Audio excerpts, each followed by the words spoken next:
quiet seaside town, an evil laid to rest centuries ago, has risen. An abandoned fortress deep in the swamp holds a secret that could save the village or destroy it. Now, a band of adventurers sets out to dig up the wounds of the past and bring the light of day to the roots of ruin. This is Tabletop Gold.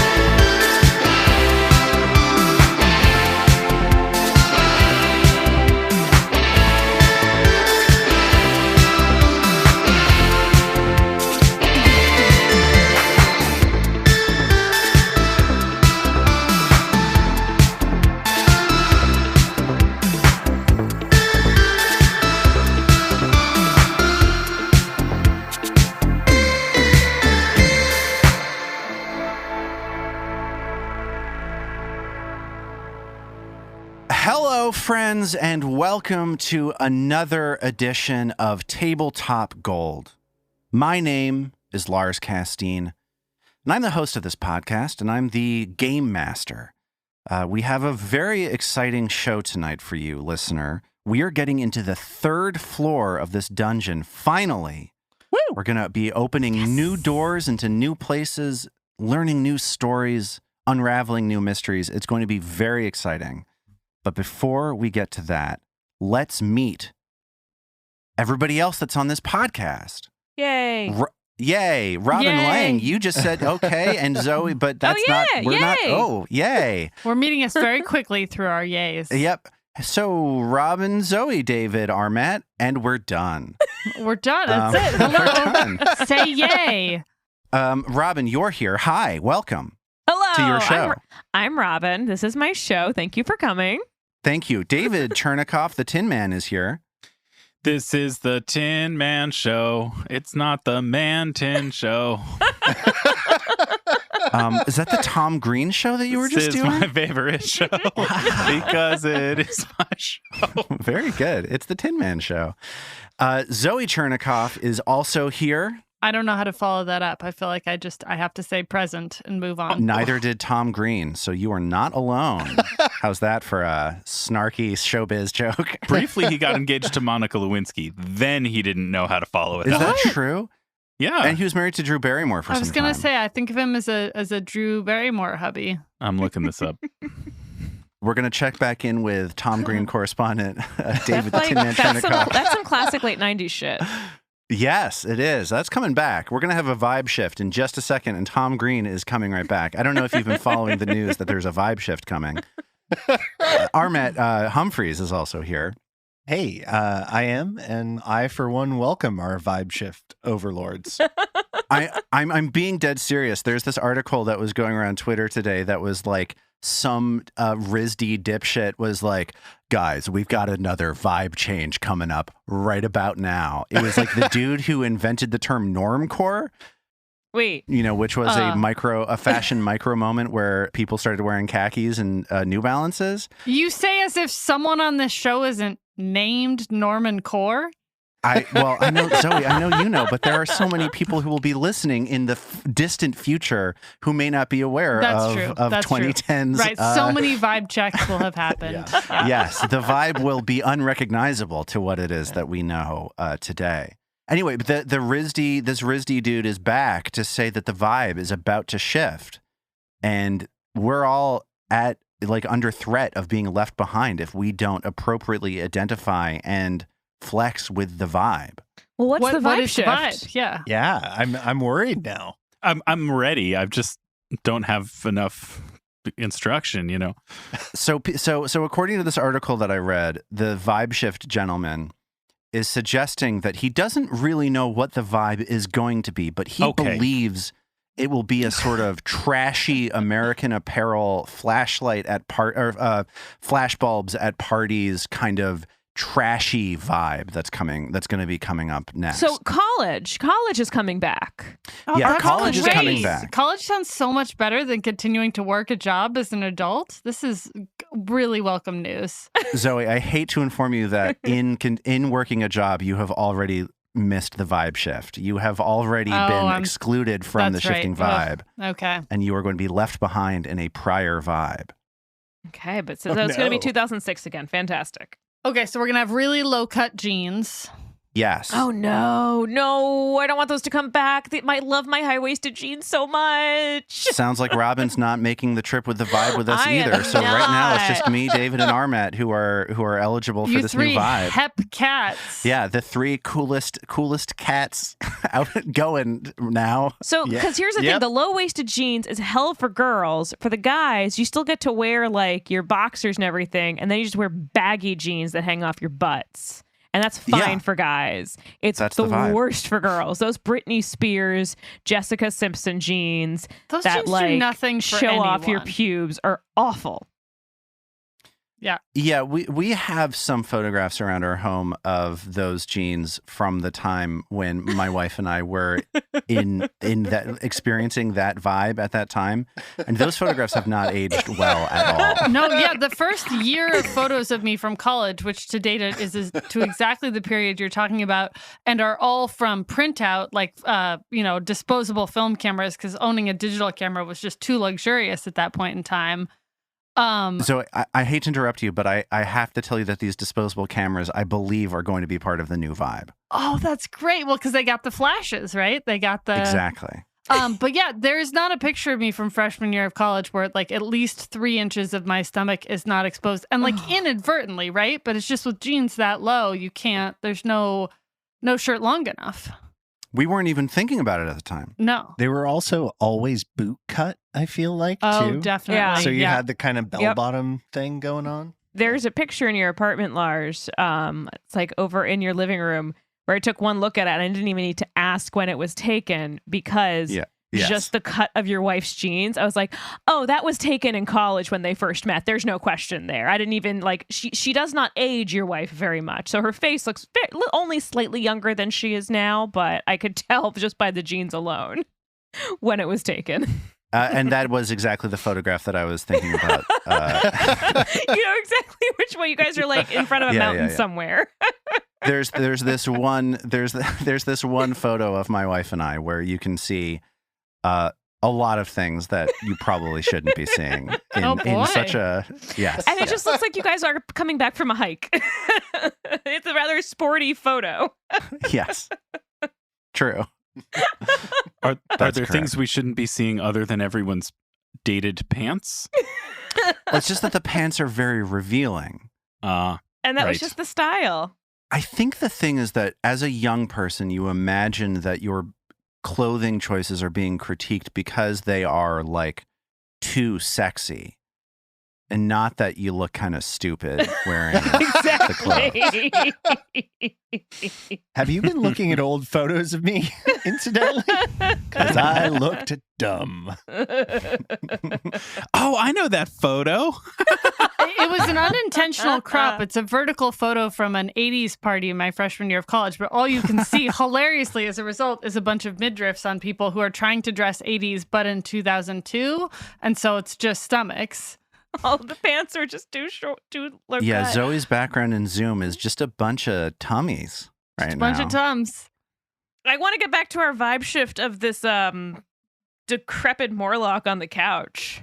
Yeah, let's do that. Let's move into our game. I think that we've covered the important topics today. Decrepit Morlock would not do well with flashes from disposable cameras. True. Before we get into our game, I just want to say, if you are enjoying our podcast, if you're enjoying Tabletop Gold, please rate and review us on your podcast app of choice. Yes, Just do it. Just do it. It's incredibly helpful. We don't have what some people might call a marketing budget. What we have is the kindness.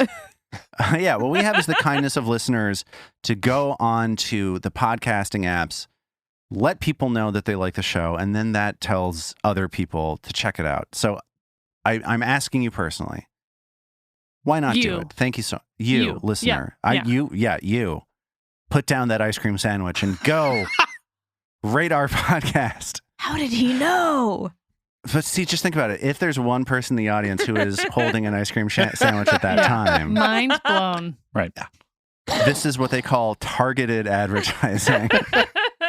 Hey, Jerome, review us. That's a freebie for you, Jerome. How did he know? That call to action right there, super low applicability, but like very, very high conversion rate if you find one. Jerome's love this one weird trick. I do want to say to everybody, it is episode 39 right now. We are breaking off another 5 next week. We are in prime use hero points or lose them territory. So Hero keep that in mind. card. Here we go. Love that drop. Your quest to find the mechanism behind the weapon within the ruins surrounding Gauntlet and stop it from ever firing upon the town of Otari again has brought you down another staircase into a musty, dust-covered room with a few ancient leather couches and the odor of rotting flesh. That odor is coming particularly strongly from a creature sitting on one of those couches. An undead Morlock who has introduced himself as Augriel. Is that like Ogriel? Augriel? Augrael. Like augury. Does he go by Gus? Oh, speaking of augury, can I make a quick? I'm sorry, this is going to totally kill the vibe, but one of my favorite things that I keep meaning to say about this dungeon is Belcora Harisvex. Haravex. A Harisvex is a Roman diviner who cuts open the entrails of a sacrifice and then reads the future in it. I think it's the coolest name. Proper augury. Yeah. And listener, next week on Torabolium Rights. I may have certain interests. I have a very particular set of skills. Next week, we should talk about that scene from the beginning of I, Claudius. I've never seen that. Oh, the one where they tell the future from the eagle, and they all foresee that Claudius is going to become emperor. Cool. Like the entrails of an eagle? Yeah. Oh, actually, okay. I think the eagle falls out of the sky and dies at Claudius's feet or something. Lars is just going to leave and come back in 12 minutes. Yeah, it's fine. I got things I can do. Okay, so our friend over here. Yes. So you're standing in this, what might be a waiting room or some sort of waiting area with these couches. And upon one of these couches is this creature who has just introduced himself as Augriel. And he turns to you and says, "Let me tell you my story." Nang Nang Bonobo, says Norman. Hands together, kind of bowing. "Oh, you speak Undercommon, do you?" And he responds to you in Undercommon for a moment, but you do notice that he speaks Common as well as Undercommon. He's been addressing you so far in Common. Only he speaks Undercommon. And Norman quickly in Undercommon says, "For these guys, it's better to just speak Common because, I don't know, I get all the good stuff and I have to translate it and they barely grasp half of it." Nang Nang Bonobo. Good morning. As he agrees to your suggestion. Meanwhile, Vadim's hand has gone immediately to the hilt of vigilance, and he's looking very warily at this undead creature with his eyes narrowed. Mag clocks this and is wary, but initially as much of Vadim as of this creature who does not seem like a threat. And the creature does not notice what Vadim is doing. The creature is looking with its big, opaque white eyes directly at Norman, who has engaged him in conversation so far. Vadim's wariness has gone unnoticed by this creature. "Would you like to hear my story? If not, I could resume my book that I was reading." No, tell us a story, man. And Norman kicks back on the green couch behind him and like puts a foot over his knee. Trill nods along. I love stories. I'm all about stories. Well, my story is that I'm stuck here because I was stabbed in the back by my brother. Literally? Yes, he was literally my brother.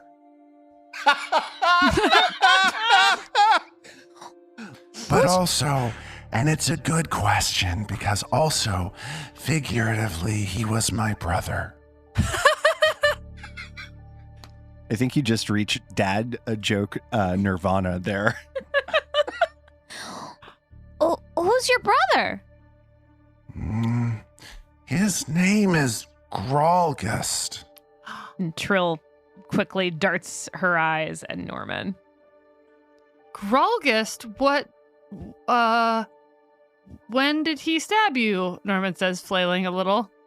Well, he only figuratively stabbed me. What he did was leave me for dead. He abandoned me. I trusted him. And as the ghouls fell upon us, he ran. And then when I was sick, he ran from me. It was hard to understand why. I was feeling quite feverish at the time. But he made all my brothers and sisters hate me.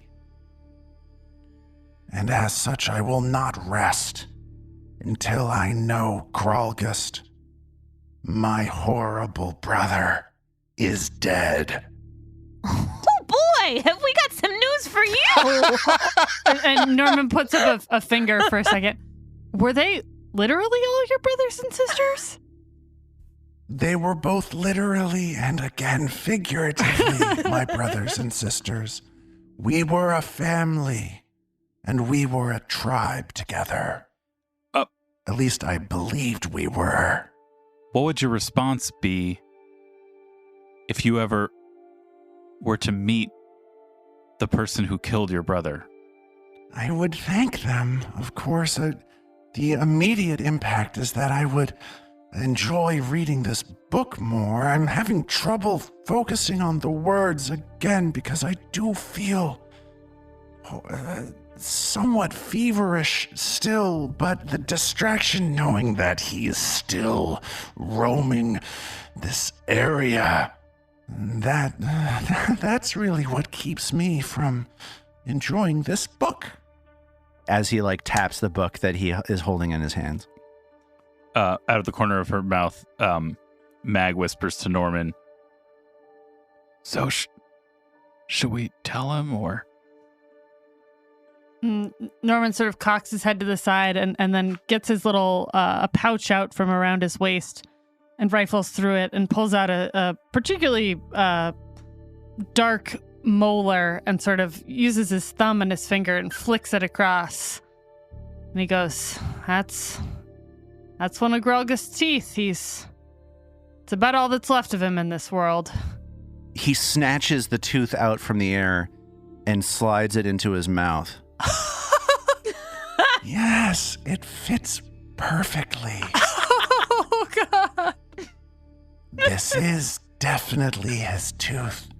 And if you have his tooth, that must mean that he is dead. Yeah. Oh, well, fantastic. You will be my friends, right? Are we friends? Are we brothers figuratively or sisters figuratively? Definitely, yes. Literally? Yes. Literally I think figuratively, yeah. You know you're undead, right?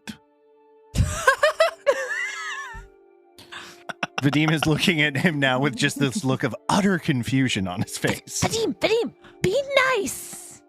It's a sore subject for me, actually. When I came here with my Morlock brothers and sisters,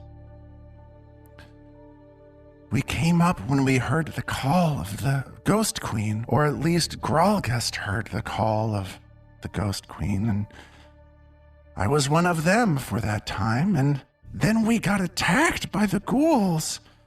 I think they killed lots of us. I don't know. Again, my memory is so hazy from that time. And then I think I got sick. And then things got weird from there. And then I was here reading this book. But to answer your question, I know I am undead because my old brothers and sisters shunned me and tried to kill me and drove me back down here to this room. But I also believe that I am not undead because I am shunned by the undead that live here in this library as well. The ghouls? Yes, the ghouls. Curious. Can I make a religion check for Vadim, whatever Vadim knows about ghouls, since we've mentioned them? Yeah, totally go for it. They're ghouls, but they're also mitflits. So Vadim considers what he knows about ghouls generally. He looks at the creature in front of him and has very little concept of what is going on with it. It seems like it is a unique creature of some kind, but ghouls generally, Vadim knows that they inflict a disease called ghoul fever that gradually saps the life from creatures affected by it until they die and then rise again as ghouls.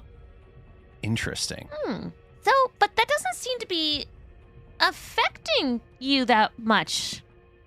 At least not in the way that Vadim just explained it, is it? Trill asks, Augur... Augriel?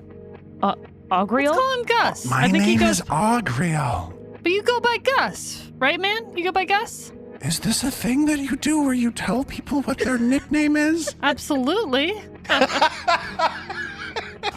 Okay, I guess since you are my friends, I will be Gus from now on. Gully, come on. There's no... Okay, why don't you guys have a conversation among each other about what my nickname should be? And once you've reached an accord, get back to me and then tell me what it is so I know what to answer to. The party huddles. Augie? We're good with Augie Gus Augie's Gully. cute. It's Augie Gus Augie. Gully. Augie Gus You're Gully. choosing Augie Gusgrely rather than just my name, Augriel? Yeah, man, it's a nickname because we're friends. And Norman Well, comes over that's and... so much longer than my real name is the point I'm trying to make. But do you hear all the little E sounds in there? That means we love you, man. And Norman's like up close to him, patting him on the shoulder. Maybe don't get too close. Yes, step away. Ghoul fever. He turns to Trill and says, Perhaps I have been ineffective in telling my story. I was attacked by the ghouls. I became feverish. My memory went weird, and I woke up and I was suddenly like this, shunned by my... Yes? But you're not... So, from what Vadim explained, when you get attacked by the ghouls, you get sick from them, and then you die? And then you were reborn as a ghoul? Is that correct? I can only tell you my own experience, which is that I got sick from the ghouls, then my memory went weird, and now I'm like I am now. But you're not really a full-blown ghoul, right? Because the ghouls won't accept you. That's what the ghouls tell me, yes. And you're so together, and you're kind of nice. I like you. Oh, thank you. Do you hunger for human flesh? I hunger for flesh, but I prefer the flesh from creatures that used to be alive and then died and then came back. I don't want to eat flesh that used to be from creatures that were alive and then died. Wait, what? Okay, so you know how sometimes a creature dies and it comes back? Okay, the undead, yeah. I want to eat that flesh. So you want to eat other undead? Yes. Trill looks over at Vadim. Hey, Vadim. I don't know why, but I strangely kind of like him now.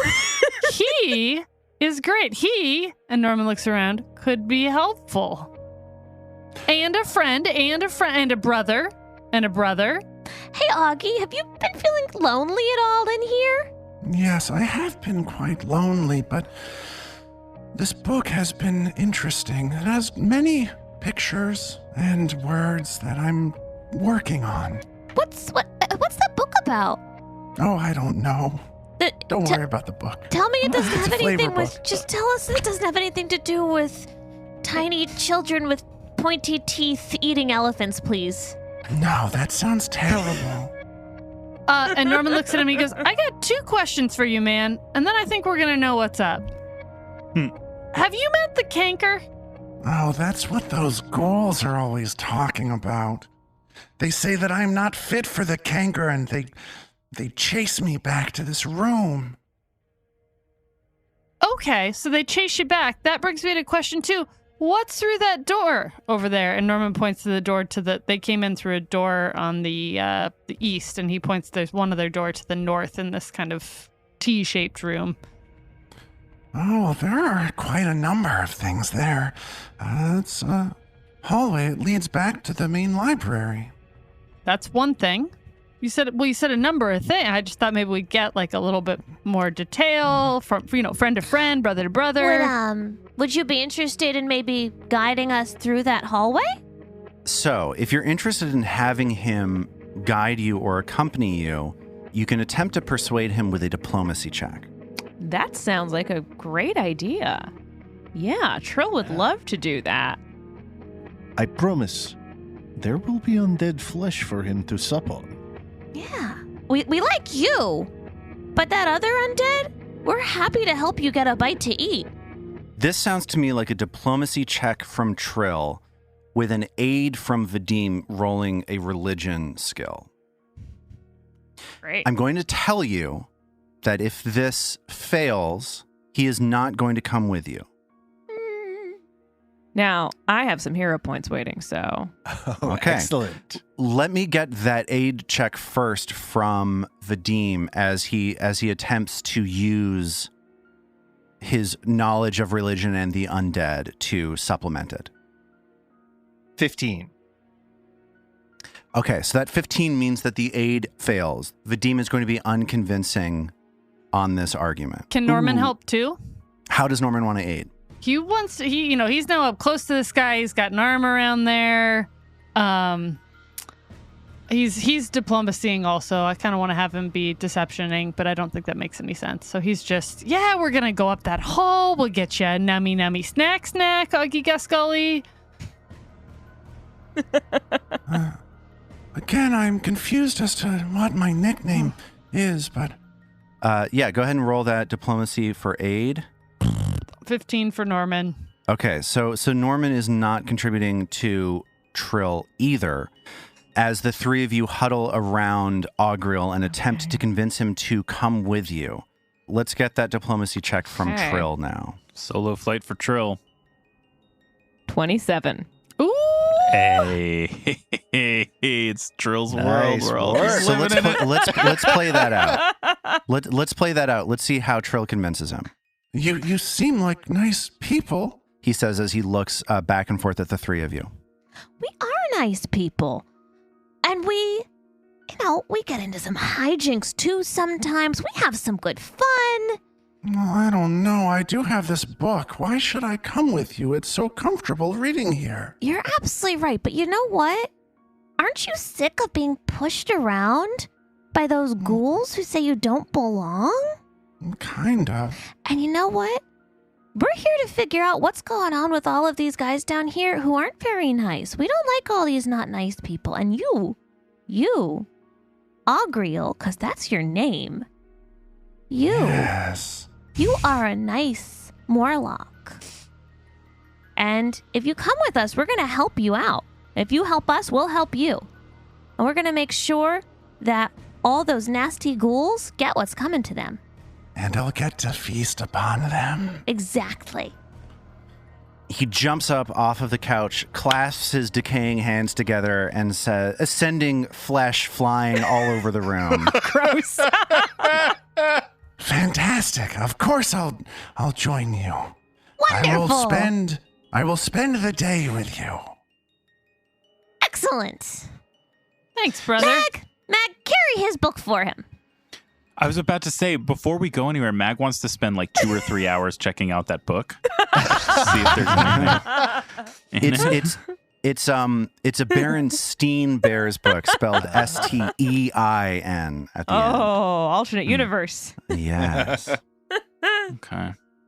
Then I want to spend 50 minutes treating wounds on him.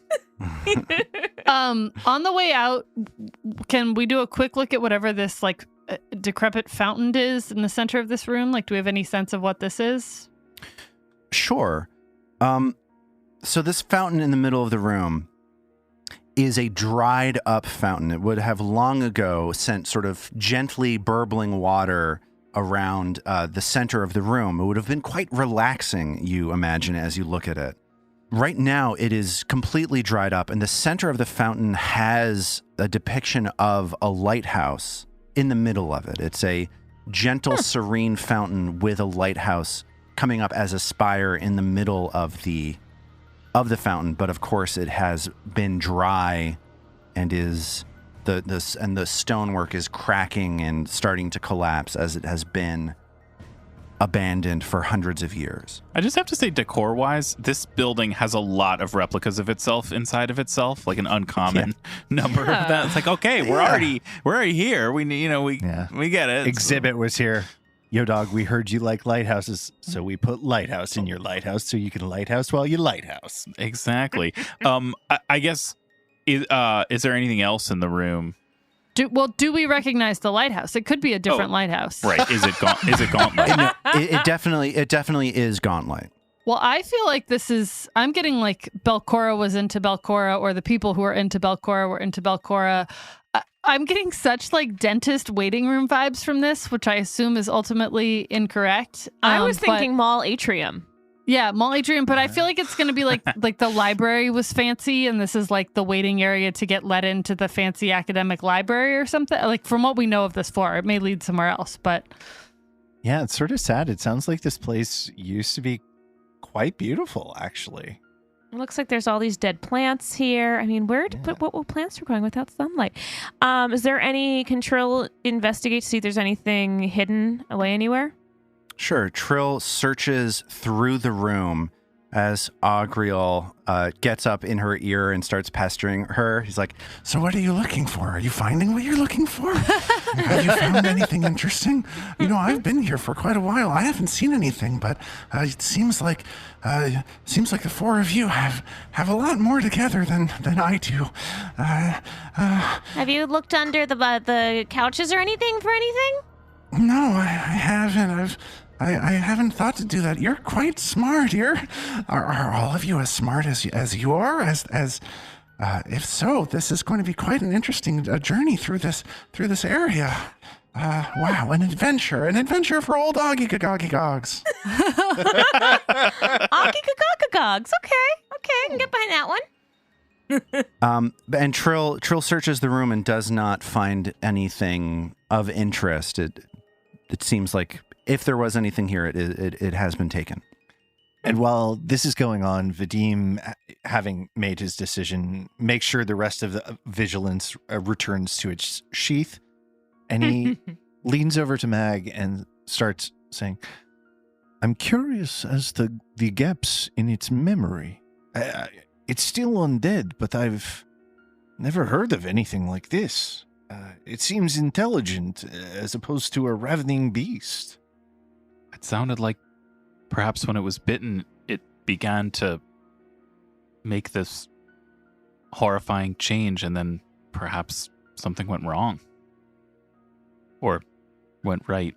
Normally, Pharasma frowns on death of any kind. It's a horrible, blasphemous force in our world.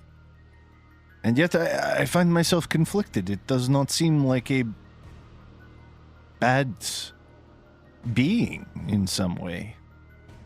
It stands to serve us well, and if the time should come when it needs help to be sent to its final rest, then you'll be there for that too. Thank you, Mag. I think that's a good idea. Yes, let's press on and see what this level holds for us. So what were you guys talking about? Nothing! Totally not you and your weird craving of undead flesh. Totally not that. Mag's eyes get very wide, and she begins fumbling with the Wayfinder on her chest. And she's like, I don't know if it has a dim setting. I wanted everyone to feel comfortable. It was enough. It's possible enough for us to see, but not so much that you'd begin. And it's new to me, frankly. I've only had it for a couple of hours, and I'm still getting used to the controls. It makes me a little dizzy. Oh, hey, I got you. And Norman reaches in the disguise kit and hands him a pair of sunglasses. Does it have a nose and a mustache attached to the glasses? Yeah. He tries to put the sunglasses on, and his nose, which has fallen off, fails to keep the sunglasses on, and they just sort of slide halfway down his face. So his left eye is covered with the sunglasses, and his right eye is mostly exposed as this thing has just drooped down onto his cheek. Another fix by Norman Core. Let's get going. Lead the way. All right. Mag will, while scouting, Mag will open the door. Vadim is searching. Norman is searching and looking for traps. Trill's also searching. Okay. So Mag looking for signs of life, the rest of you looking for hidden things. Mag pushes the door open and finds herself looking into a hallway. So this hallway stretches into the distance. The smell of dust and the musty air of this library fills Mag's nostrils. She sees a door about 20 feet away leading off to the west.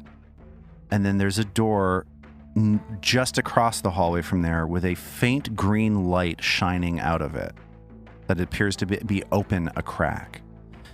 And at the moment that her light stops working, about 40 feet in front of her, she sees a mist that seems to be gathered in a room that the hallway opens up into.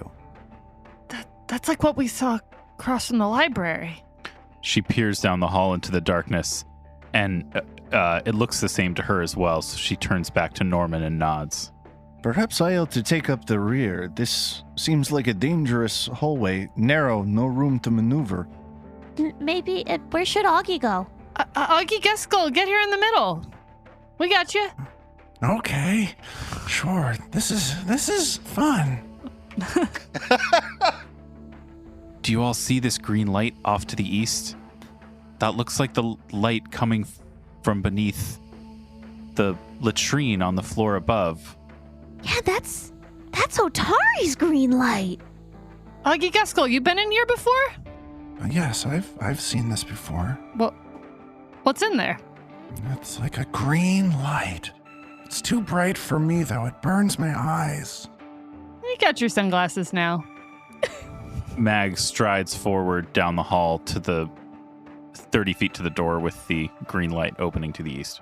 You push down the hallway with the rest of the group behind you, and you're passing by this door to your left, which is closed, and you see that the door to the right is open a crack, and this green light, as you get close to it, you realize that it does look very similar to the light that you saw in the washroom in the floor above.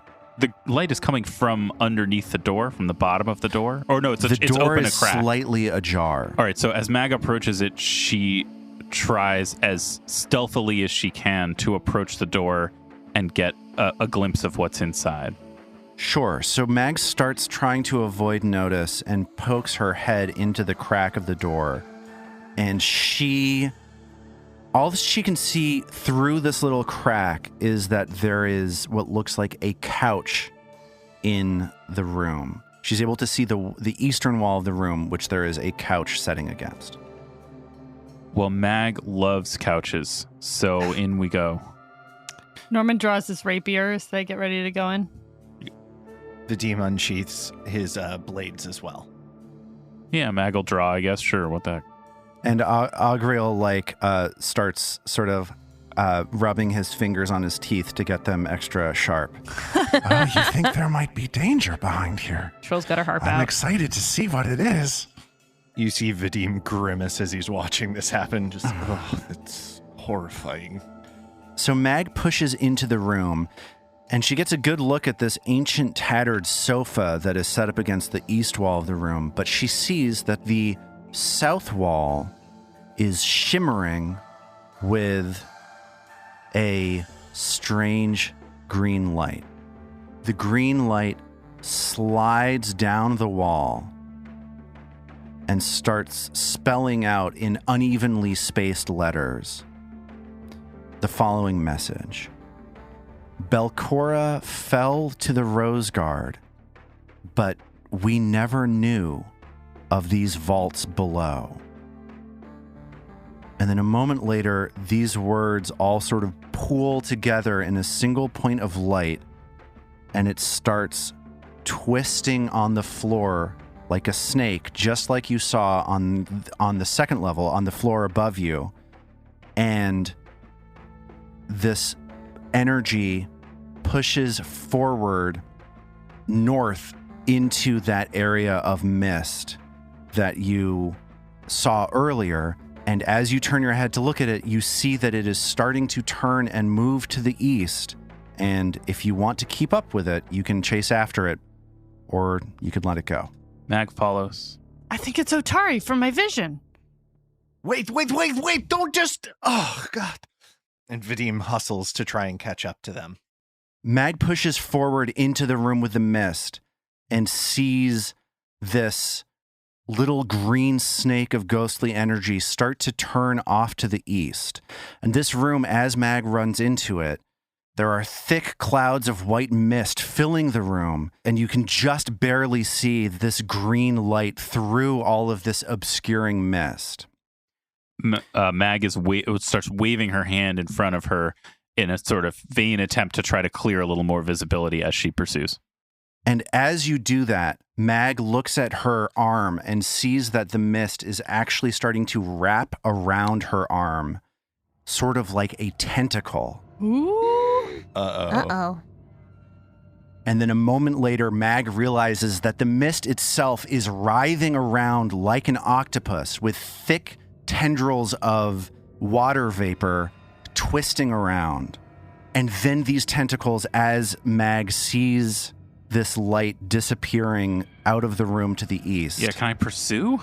These tentacles converge into a single point, and that point pulls up off of the floor and becomes a thick, watery thing that whips out a tendril of water, trying to wrap itself around Mag's neck. And I need everybody to please. Yeah. Roll for initiative. Roll for initiative. Roll for initiative as this animate mist attacks. Attacks like literally or figuratively? Both. Both. BOLTH, both. Okay, so I want you to tell me two things. I want you to tell me what you rolled on your initiative roll, and I want you to tell me that in this hustle and chaos of chasing after this light and then being ambushed by this watery, tentacled thing, give me a sense of where you are in this room. So, first, Robin, what did you roll for initiative? So Trill ended up rolling a 19 on the die for a 29. Super fast for Trill. Trill was able to see what was happening to Mag, I think, before Mag was. Yeah, so Trill, with her, short little gnome legs, she was in that moment she couldn't keep up. Mag was racing. So Trill is set up on the just outside of the room to the south. Yeah, just at the doorway. And David, what did you roll? So that's a 16 for Mag, which is a pretty low roll. Which I think is a pretty clear reflection of how focused Mag was on the green light of Otari as she was moving through this room, not really expecting much of anything. So she ended up on the eastern wall of this room, out toward where the light has disappeared into, and it's just slow to react to this as a threat rather than an atmospheric aspect of the room.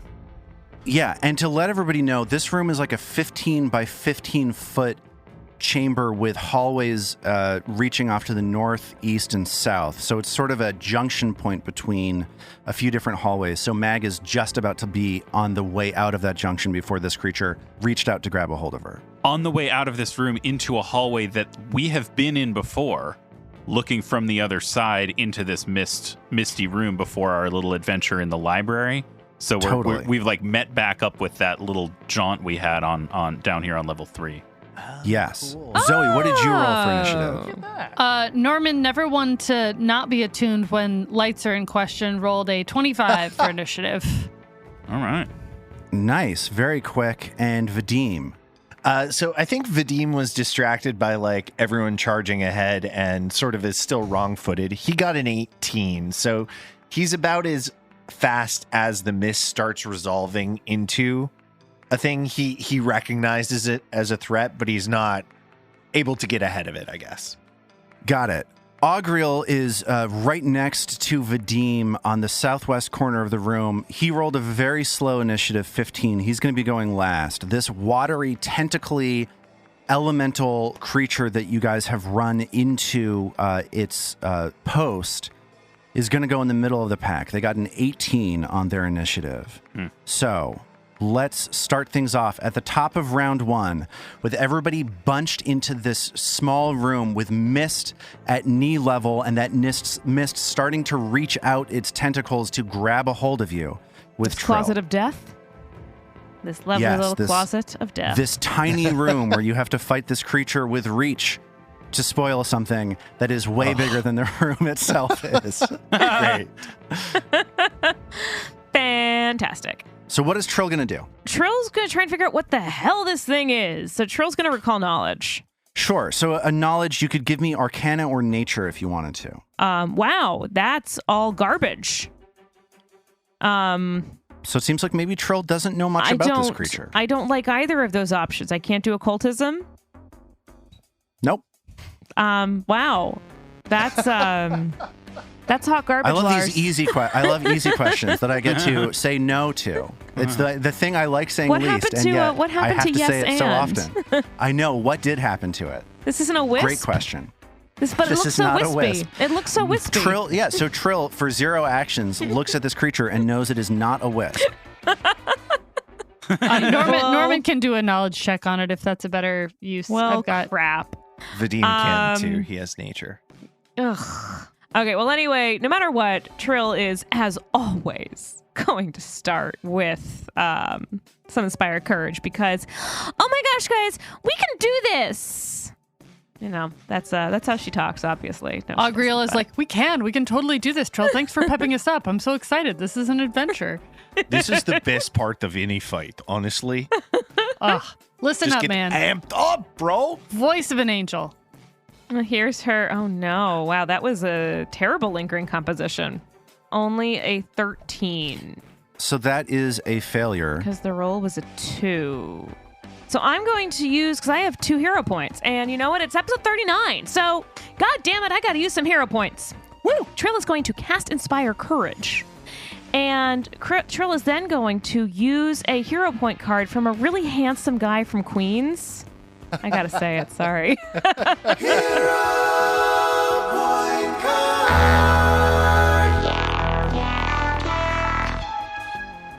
And this card is called Everybody.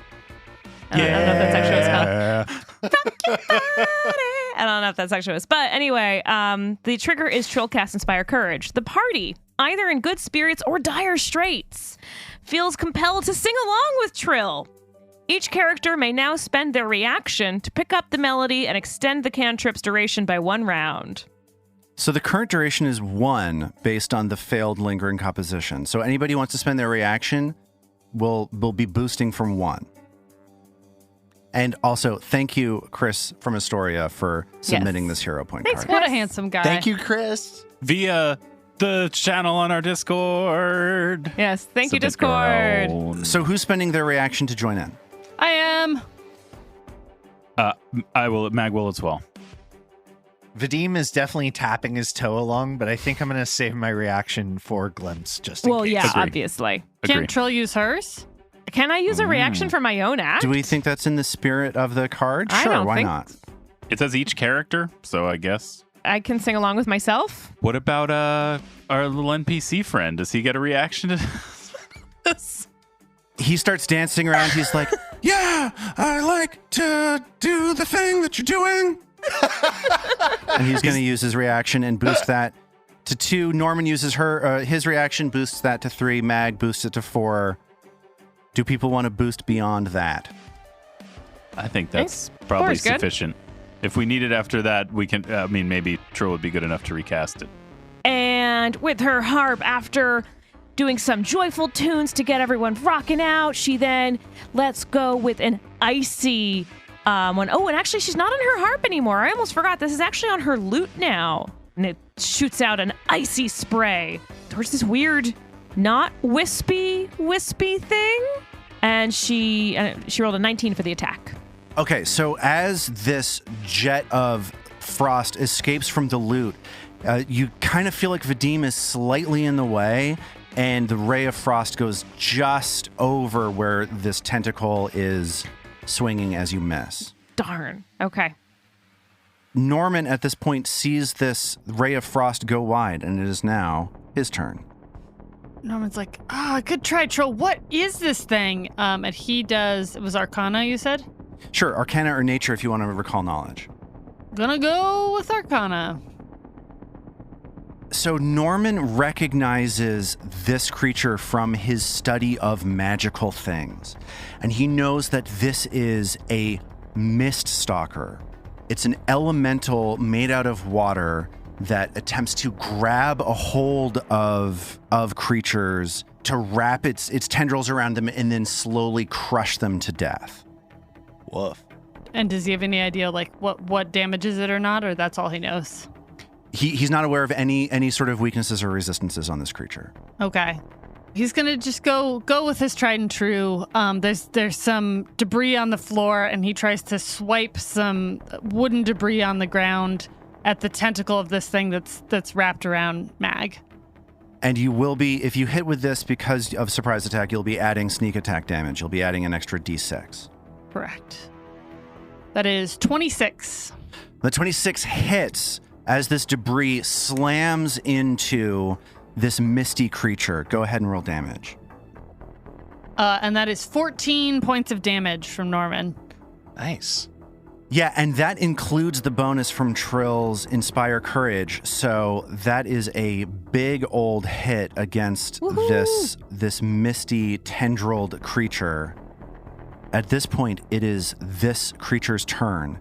It is going to slide into the northwest corner of the room and then swing out a tentacle at the creature that just hit it, which is Norman. So it's going to target Norman with a tentacle strike as this jet of twisting water blasts towards Norman's face.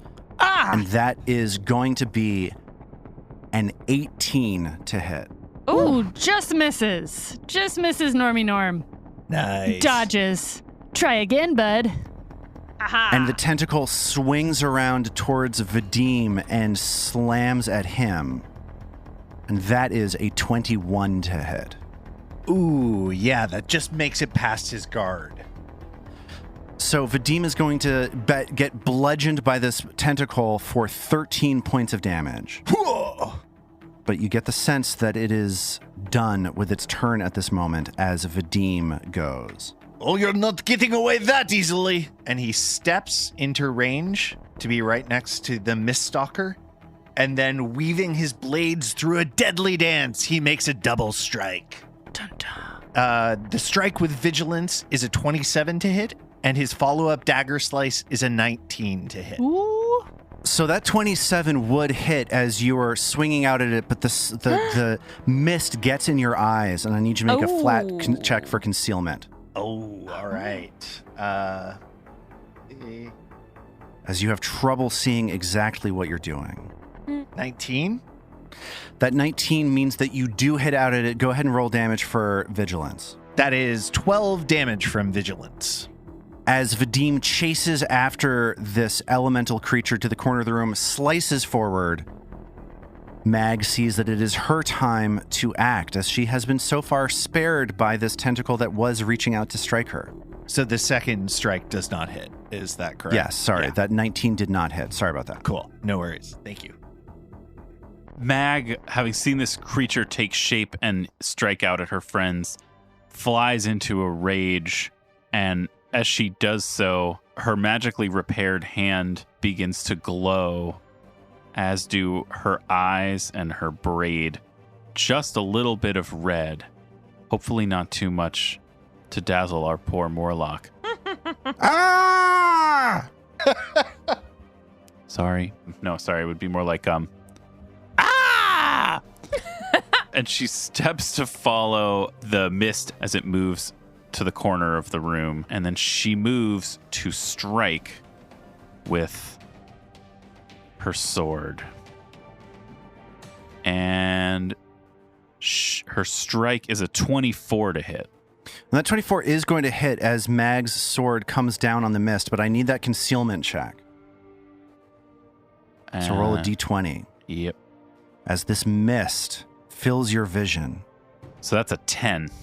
And that 10 means that you can go ahead and roll damage as Mag feels the edge of her blade cut into this creature.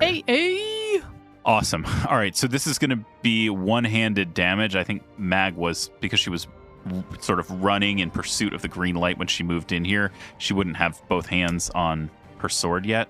So I'm going to give you one-handed damage for this, which is 18 damage. That 18 damage as you cut through a tentacle of solid water and it splashes on the ground, getting your boots wet. I hate wet boots. Well, wet socks. Wet boots are okay. Sorry, this is David, not Mag. With my fourth action, I reflect on what it's like to have wet socks. I'm done here.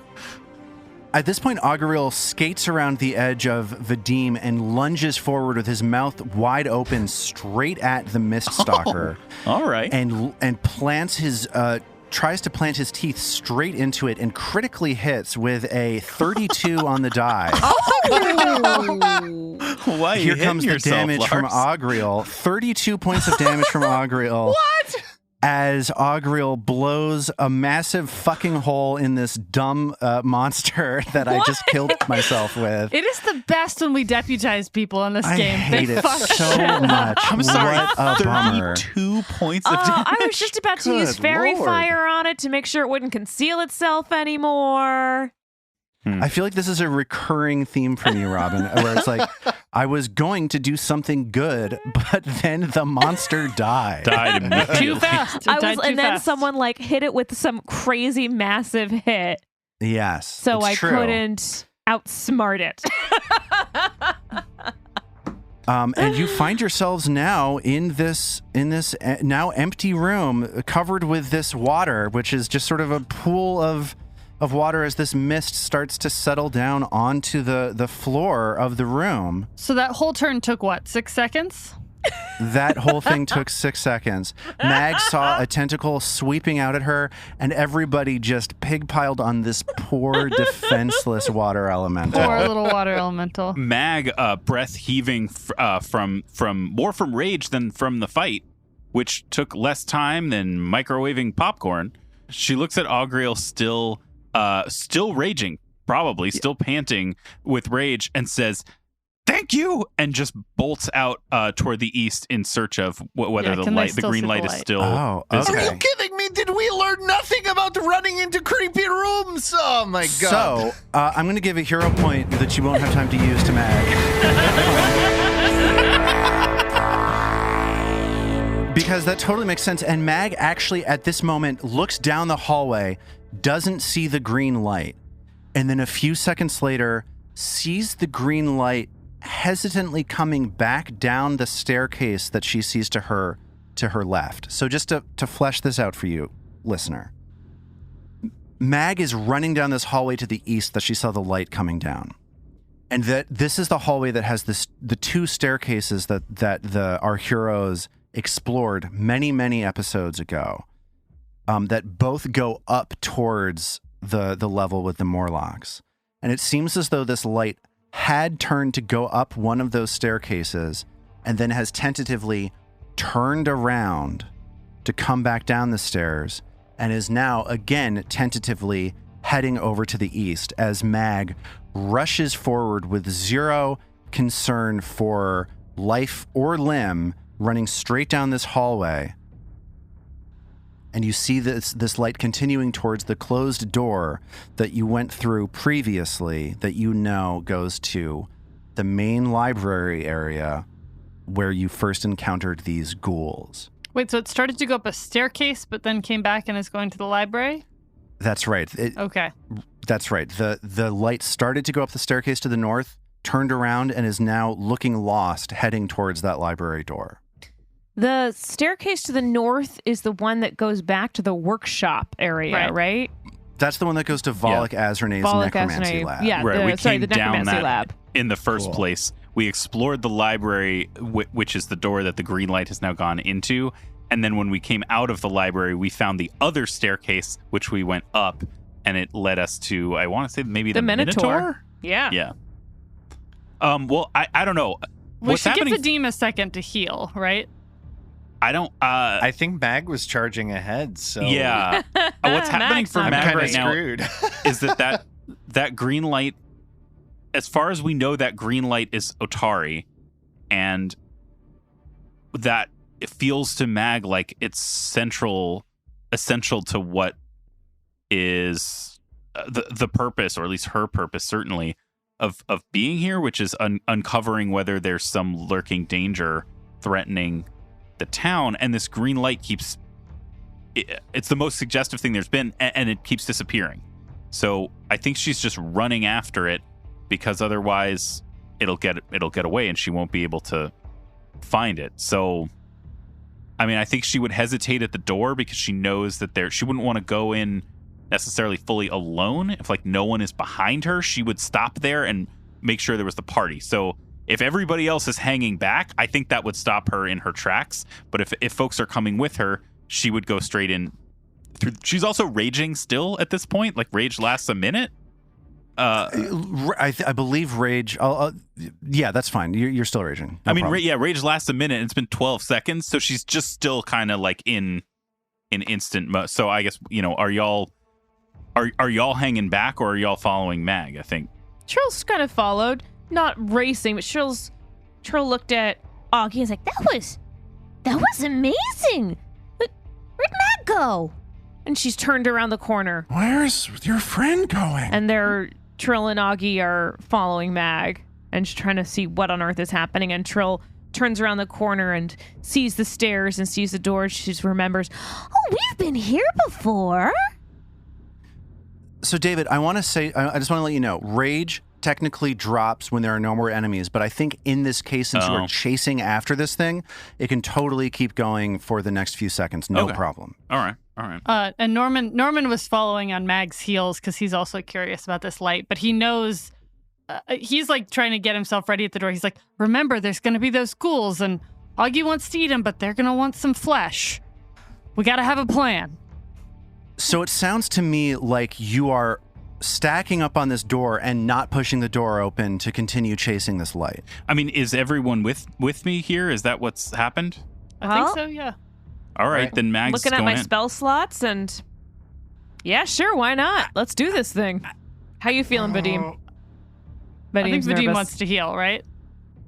So here's where I'm divided. As a player, I would like to heal. But if we think that the dramatic tension is such that we're just pushing forward, then I won't heal. I mean, how much damage was that? Like, I'm just trying to think. Like a fourth of my health. I was the only one who got hit, and it was pretty rough.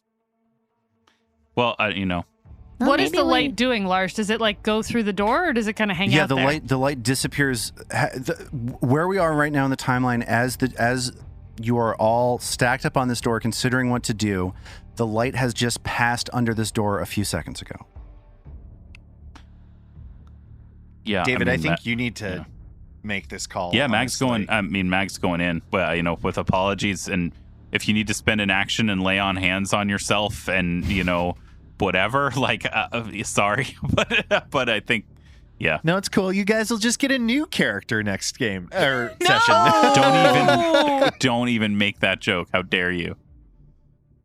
So Mag pushes that door open and hears whispers coming from the ghouls that you know are set up here.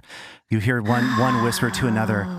The light is coming. That means that more will pass through here.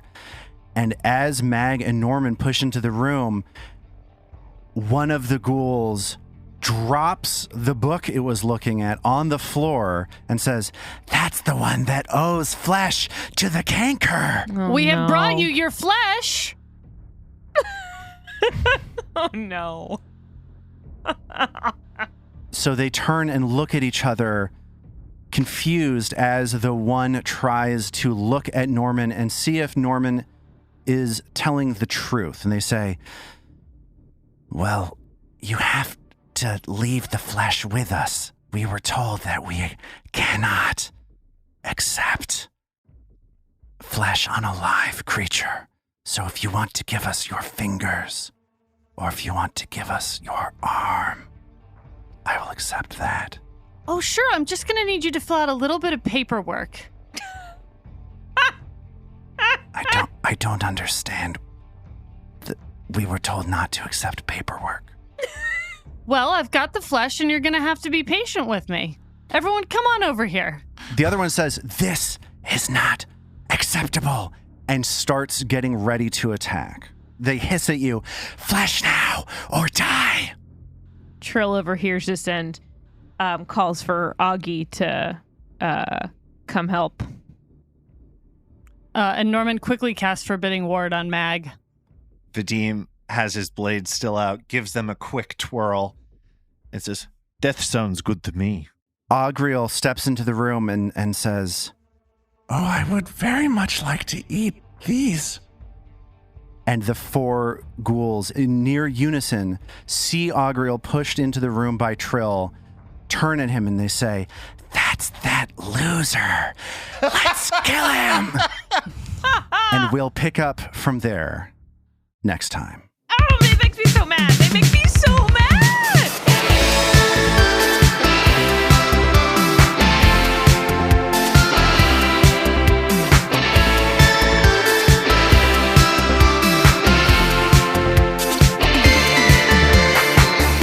The Roots of Ruin is a Tabletop Gold production, produced under the Paizo Incorporated Community Use Policy. The Roots of Ruin uses trademarks and/or copyrights owned by Paizo Inc., used under Paizo's Community Use Policy. We are expressly prohibited from charging you to use or access this content. Paizo does not recognize, endorse, or sponsor this project in any way. Original characters and content are the property of Tabletop Gold. For more information about Paizo Inc. and Paizo products, visit paizo.com. We at Tabletop Gold would love to hear from you. Email us at letters@tabletopgold.com and find all our social links at tabletopgold.com.